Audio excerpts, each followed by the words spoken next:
What's happening from New York City? How's everybody doing out there? Una is actually about to fly back to the West Coast to LA so she can pack up her stuff so that then she could move back here, which is great during the whole coronavirus thing. That's just fabulous. But that's where we are. And so while she's here, yesterday you saw how I blow dried her hair for her interviews. I hope you got a lot of value out of that video. Today we're going to be giving her a haircut. I'm going to do a modern shag. We're not going to lose any length, and it's really going to be about forward graduation and curtain bangs. Just thought I'd film it, and thought you would all get some value out of it. All right. So anyway, before we start cutting with a razor, the first thing that I always do is I'll always prep the hair with a little bit of cutting lotion so that the guide section stays attached to the cutting section. Since we can't cut on the skin with razor, we always have to make sure that we have an element that's actually keeping our guide attached to the hair that we are about to cut. So we will first take off the magic towel here, and then I will use, in this instance, old school bottle too. You know, because I don't have any hair, so I don't really use products. So when L'Oreal Professional Products Division sends me products, they usually stay there. But I'm using Dentite, old school packaging, boom. And what I'll wind up doing is I'll spray this throughout the hair.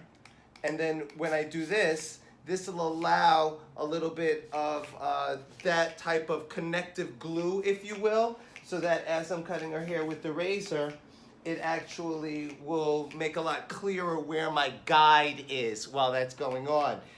If you notice, obviously we're not having somebody film because then, well, that would break the entire purpose of a quarantine. So I have the tripod is set up so it's more positioned so that you could see the techniques in the haircuts, not to see my face, and it's okay because I got the dorky inside the house glasses on anyway, so whatever. Cool. Awesome. So after I spray that through the hair, then I will take my comb it all the way through, make sure that it's evenly distributed throughout her hair. A lot of people were commenting on the video of her blow dry that they were, especially one of her best friends, Laura from London, commented, and she was really loving the length of her haircut. So we're not about cutting the length. We've already cut a pixie on her, so we're done with that for now at least. But in this instance, I definitely wanted to see a lot more movement around her face. It was a little draggy for me, which is whatever, as I'm a hairstylist, so I can fix it immediately. So, and I love the length too. I think that it really suits her very well, so I don't necessarily want to lose that. Always remember that when we cut hair, we're not paid for every strand of hair that we cut. We're paid for cutting the correct hairs. Always remember that. You don't have to cut everything. Frequently, there's something that's working on the head. Use that as the guide and as your inspiration for the work and the artistry that you're about to do.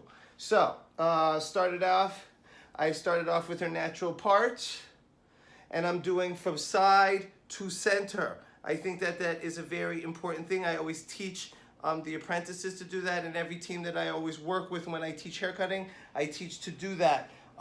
When that happens, if you all notice, everyone always has this moment where one side is out like this and one side is flat like this. Well, that would be obvious because one side has more hair than the other side, so flat out. Great. So when you do from side to center, it distributes the density of hair in the interior so that you have balance in your silhouette as you're styling, and your clients will find that it'll be easier to get more volume out of their crown because it's all leading to the crown and it all comes straight out. All kind of bonuses. Anyway, then we'll start by taking some back diagonal sections. Pretty deep, actually.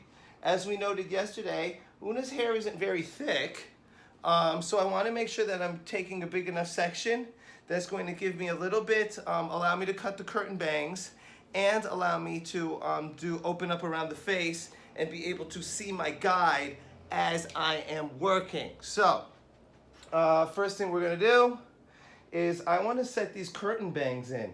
I'm kind of looking forward to this. I've never seen Una with this look before, and I think that it's gonna look really great. She has striking eyes, and I think that that's gonna work really well, opening that up and bringing focus to that area of her face, which is ultimately why we choose to do anything in hair cutting. We always want to make sure that we're pointing out the feature that we'd like to showcase. So, Thank you. you're welcome, Una. So, We start off with a little triangular section, which is also good. It's pretty deep. We're not going to do shorter curtain bangs because of her growth pattern around the face. That actually won't work. That'll be a disaster. She'll be having antennas. She won't be having bangs. They'll be sticking straight up. She'll be getting like cable television and whatnot with those joints. So we're not going to be doing that. So we're going to leave it a lot longer. There we are. Okay. When I cut using a razor, I use a straight razor. I'm not mad at a guarded razor, although I will say I find, there we go. There, yeah, and we can see what I'm doing. I find that the lines that we can cut are a lot sharper and more precise with a straight blade than with a guarded blade. If you notice, my motion is all in the fingers. I don't have a full hand. I always want to cut with precision. See, that's how I can check my line. I don't want to just hack away at hair. All right, no matter what, I'm creating a looser aesthetic, but I also want to make sure that there's a strong structure for it to stand on. Now I'll do a little bit of notching, paying attention to not destroy the beautiful color work that my brother Carlo actually did in her hair when she was in LA. So I'm making sure that as I'm notching areas that need it, and I'm not whacking off whole areas that we'll say lighter or darkened. And so I am moving with the hair. Another thing, can you see this corner right here? I am going to actually get rid of that. There, quit moving your head, Una. Don't make me laugh. You know what? There you go. And that corner is going to make sure that she doesn't get that weird bison horn that usually happens when we're doing curtain bangs. When it connects with the side, it kicks out like that. We don't want that. So, other side, there we go. Great, you can see where I'm at. There we go. Yeah, okay, you could see, there. There we are. Check my line, check my technique, on point. There. Grab that section, do a little bit of notching to lighten it up so that there's some airiness going on. And then I'll take the back corner out of here in this moment so that it won't create the bison horn when it all grows in. There we are. Now, next thing, and this is a tricky one. Una has something, and this is, I've been waiting to do this. There's a break right here. Can you see? Great. You can see that it's thicker, then there's a break, then it's thinner. So I'm going to separate out where it's thinner first. All right, we're going to address that in a different kind of way. Tilt here. Here we go. Like I said, I wanted to see a lot more movement around her face. Can you see what I'm doing? Yes, you can. There we are. So I'll do a little, it's almost slightly, almost connected to the curtain bangs. Not yet. There we go. Check the line. There. See, ending right at her lips. Now, I'm going to take this bit that's below the area, below the recession. There we go. And I'm going to start a shorter piece right here so this length dips into it. This will make it seem as though this is all one continuous line as opposed to there's a hole in the front. And this will also give her a lot more movement around the face, which is really what I wanted to do. Check the quality of that line. There we are. What? There we go. It's a new day. Yes, Una. Okay, great. There we are. Now we're over here. Same thing. Tilt your head like that for me, Una. Perfect. Right? Always looking for the break in the hair. There it is. There.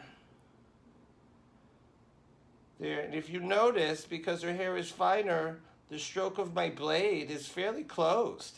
It's not super footloose and fancy free. Otherwise, she'll have no structure, and then ultimately all of it is going to fall apart, and then she's going to need a haircut in 20 minutes. Now, I realize that she's moving here and I'll be available to do that, but I would rather not. If we could move those appointments around a little bit, that would be great. So do you see how that arcs right there, nice and pretty? Boom, look at that. Now I'm going to cut a shorter piece, shorter than this last piece here, so that sits right in, using that negative space to actually fill in the density. To cut a straight line is actually to not acknowledge the hole that goes on, or the disparity of density that goes on when we're dealing with the recession areas. There we go. Always with an eye, always looking back up to her hairline as well, because I want to make sure that I'm not whacking off that front corner. Technique on point. There we go. There we go. Yes, Una. There. Okay, perfect. There. I always like to close my straight blade when I take the next section, particularly when I'm in the middle of talking and cutting and filming. That's a lot going on. I want to make sure that I'm controlling this straight blade. One of the worst cuts I ever got in my life was actually reaching into my drawer and the blade was open. Yeah, it was a rough moment. So I'm always super sensitive with this. I will say that the way I store it, I always keep a rubber band around it as well so that it doesn't open inadvertently in my toolkit. That way I never have to worry and have a replay of what happened to me that fateful day in the salon when I reached into my drawer. So now I want more movement. So remember or not remember, allow me to point out, I was at a pretty low elevation while I was doing the initial face frame and curtain bang. Now I'm going to lift up my elevation some so that we can create more movement. And you know what else I'm going to do? I'm going to turn on another light so that we can get a little bit of that happening. Yeah, there we go. All right, great. Showtime. Showtime, right? There we are. Here we go. There, there, there. Great. Now my blade opens up a little bit more, perhaps, if you notice, because I already, boom, check my line, because I've already ensured the perimeter. So I haven't cut any holes. I always look for those first initial sections to have a little bit more strength to support whatever I'm going to do on top of them with more texture or whatever you may have it. But I always do believe, and I always have believed, that strong perimeter lines is the foundation for which all the rest of the haircut sits on top. So I really like to create that, and that is the foundation for my work there. And a little bit of notching, again, being super conscientious about where that's going so that I make sure I don't whack off whole areas of the amazing color that Carlo did for her earlier for her interviews. This doesn't, maybe one right here if I'm going to nitpick, but remember, just because I hold the section up doesn't mean every section gets texturized or notched. I want to make sure that everything that I wind up notching or that I wind up texturizing, that it all serves purpose. I don't want to just do it. I will do the same thing on the other side, lifting and elevating so that I create some softness behind it. Okay, Una, tilt your head. There we go, and we can see what I'm doing now. Yes? Una, look up. Can you see in the screen? Can you see what I'm cutting? Yes. Great. I want to make sure they can too. There we go. Check the line. Boom. See? And then I lift this up as well, and then that allows the corner to drop out actually, ensuring my corner strength in the haircut. Even though I'm cutting a version of a shag, I don't want the whole thing to be back swept off of her shoulders, yeah? Cool. There. Never assuming I've run out of hair. There we go. Go back one section. I knew that was going to happen, but let's see if there's anything to notch. And there really isn't on her shallow side. If I do, what I'll wind up doing is creating a disparity in density. And really, that's what it really matters. It's not about 3 on this side, 3 on this side. It's about even density on this side, even density on that side, and whatever needs to happen so that that takes place. That's exactly what I'm going to do. Now, I'm going to shut off the video for a second, and we're going to blow dry, and then I'm going to give you the grand finale, and Una is going to let you have it. All right, Una? There. Yes. Shut off the thing. Shut off the thing. Oh, Yeah. Hit the thing. My part here. Hit it. Hit it.